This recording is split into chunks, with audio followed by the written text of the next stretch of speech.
भारतीय लोकतंत्र की एक खूबसूरती उसकी न्यायपालिका है, लेकिन जब उसी न्यायपालिका के ऊपरी गलियारों से बदबू आने लगे तो सवाल उठना तो लाजिमी हो जाता है। इलाहाबाद हाई कोर्ट के जस्टिस यशवंत वर्मा का मामला उसी बदबूदार सिस्टम का आईना बन गया है, जिसमें नैतिकता से ज्यादा न्यायाधीशों की गरिमा को बचाने की दौड़ चल रही है। 14 मार्च को दिल्ली स्थित उनके आवास से भारी मात्रा में जले हुए नोट बरामद हुए थे।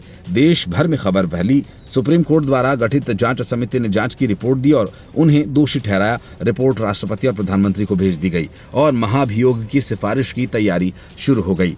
लेकिन अब जस्टिस वर्मा की अचानक से जागी हुई अंतरात्मा सुप्रीम कोर्ट पहुंच गई। मीडिया ट्रायल का रोना रोकर जस्टिस वर्मा एक बार फिर उसी ढाल का इस्तेमाल कर रहे हैं जो अक्सर भ्रष्ट अफसर, नेता और अब तो जज भी इस्तेमाल करने लगे हैं। मुझे बदनाम किया जा रहा है। सवाल यह है कि जब आपके घर से पैसा निकला, वो भी कैश में, तो जवाब तो देना पड़ेगा ना। लेकिन तब तो जस्टिस वर्मा खामोश रहे और अब पूछ रहे हैं कि बताओ कितना कैश था, कैसा कैश था, तो किसने दिया था। आखिर में ये दलील कि सुप्रीम कोर्ट ने उनकी गोपनीयता भंग कर दी। अरे साहब, गोपनीयता तब तक मायने रखती है जब तक आप पद की गरिमा बनाए रखते हैं। जब आपके घर से करोड़ों का कैश मिले तो फिर गोपनीयता नहीं, पारदर्शिता जरूरी हो जाती है। जस्टिस वर्मा का कहना है कि सुप्रीम कोर्ट की इन हाउस प्रोसेस संविधान के अनुच्छेद 124, 218 के खिलाफ है, क्योंकि जजेस को हटाने का अधिकार संसद को है। जब जांच समिति ने उनके खिलाफ कार्रवाई शुरू की तो ये संविधान याद नहीं आया। अब जब महाभियोग की तलवार लटक रही है तो संविधान की दुहाई देने लगे। ये वही रणनीति है जो अक्सर बड़े रसूख वाले लोग अपनाते हैं, कानून की आड़ में खुद को कानून से ऊपर साबित करना। लेकिन ये देश अब सब समझ चुका है। वर्मा का एक और दिलचस्प तर्क है कि उन्हें अपनी बात रखने का मौका नहीं मिला।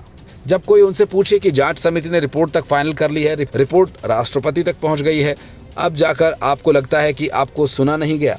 जब जांच चल रही थी तो आप चुपचाप कोर्ट की बेंच पर बैठे रहे। अब जांच रिपोर्ट ने आपकी कुर्सी हिला दी तो मौका नहीं मिला का बहाना सामने रख दिया।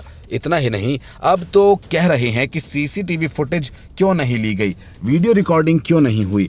अरे, जब घर से कैश मिला तो क्या झूठ था?